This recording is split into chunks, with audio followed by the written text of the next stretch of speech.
নমস্কাৰ বন্ধু বান্ধৱীসকল আসাম টেট ৰিক্ৰুটমেণ্টৰ ফালৰ পৰা এখন নটিছ প্ৰকাশ পাইছে আৰু এই নটিছখনত কি লিখা আছে সবিশেষ মই আপোনালোকক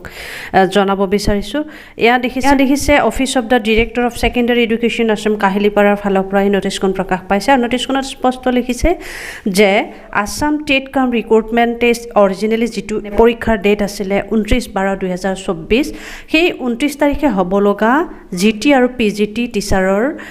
এক্সামটো 19/1/2005 অৰ্থাৎ জানুৱাৰী মাহৰ 19 তাৰিখলৈকে পোষ্টপন কৰিছে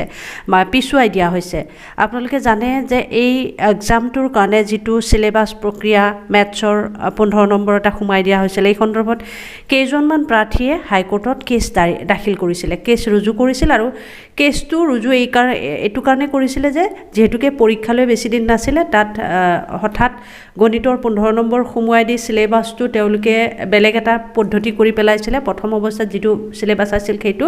পাঠ্যক্ৰমৰ সালসলনি ঘটোৱাৰ কাৰণে কেইজন মানে গৈ ন্যায়ালয়ৰ দ্বাৰস্থ হৈছিল আৰু সেই ন্যায়ালয়ৰ যিটো ৰিজাল্ট সেই ৰিজাল্ট মৰ্মে হকিলে দি ছেকেণ্ডাৰী এডুকেশ্যনলৈ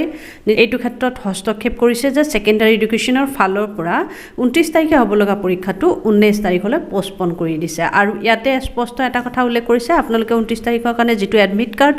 ডাউনলোড কৰিছিলে সেই এডমিটটো আৰু কাম নহ'ব, আপোনালোকে নতুনকৈ এডমিট কাৰ্ড ডাউনলোড কৰিব লাগিব এই পোষ্টৰ কাৰণে আৰু ইয়াতে ৱেবছাইটটো দিছে মাধ্যমিক assam.gov.in আৰু এই মাধ্যমিক assam.gov.in-ৰ 11টা বজাত মানে এইটো কেতিয়া খুলিব 3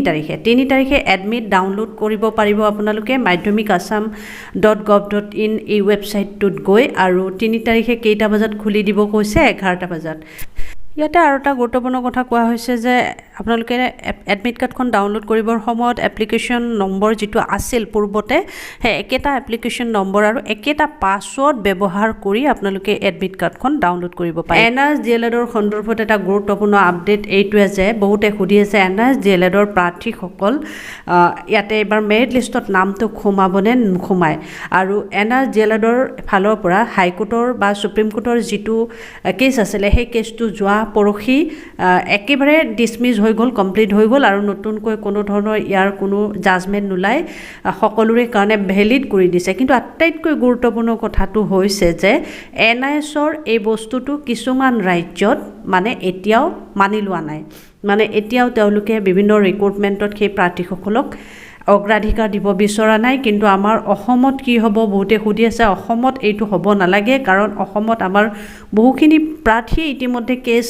দাখিল কৰি থৈছে আৰু সেই কেছ কৰা পেটিশ্যনাৰসকলে ইতিমধ্যে DW অফিচত গৈ তেওঁলোকে ডকুমেণ্ট ছাবমিট কৰিব বিচাৰিছে কিন্তু তেওঁলোকে ডকুমেণ্টছ ল'ব বিচৰা নাই। এতিয়া ল'ব নিবিচৰাসকলে কি কৰিব, মই এটাই পৰামৰ্শ আপোনালোকক দিব বিচাৰোঁ, যিসকলৰ ডকুমেণ্ট DWয়ে ল'ব বিচৰা নাই মানে NISৰ প্ৰাৰ্থী বহুতে হাইকোৰ্ট কৰিছিলে, হাইকোৰ্ট কৰা প্ৰাৰ্থীসকলে পেটিশ্যনাৰসকলে এটা ইণ্টেৰিয়াম অৰ্ডাৰ কপি লৈ তেওঁলোকে DW অফিচত জমা দিব গৈছিলে কিন্তু DWয়ে ৰাখিব বিচৰা নাই। আপোনালোকৰ হাতত এটা অপশ্যন আছে, আপোনালোকে পোষ্ট অফিচত গৈ আপোনালোকে সেই ডকুমেণ্টখিনি DW অফিচলৈ বুলি পোষ্ট কৰি পঠিয়াই দিয়ক আৰু পোষ্ট অফিচৰ পৰা এটা ৰিচিপ্ট কপি আপোনালোকে লগত ৰাখক, যিহেতুকে তেওঁলোকে হেণ্ড টু হেণ্ড ৰাখিব বিচৰা নাই বা নাৰাখে কিন্তু দিয়াৰ প্ৰমাণ হিচাপে প্ৰুফ হিচাপে আপোনালোকে এখন ৰিচিপ্ট পোষ্ট অফিচৰ পৰা লওক আৰু পোষ্ট অফিচৰ থ্ৰু দি DW অফিচৰ ডিৰেক্টৰ মেমলৈ সুৰঞ্জনা সেনাপতি মেমলৈ বুলি আপোনালোকে পঠিয়াই দিয়ক। সেইটো অতিকে গুৰুত্বপূৰ্ণ ইনফৰমেশ্যন আছিলে, এইখিনি শ্বেয়াৰ কৰিব ভিডিঅ'টো আৰু ছাবস্ক্ৰাইব কৰিব চেনেল।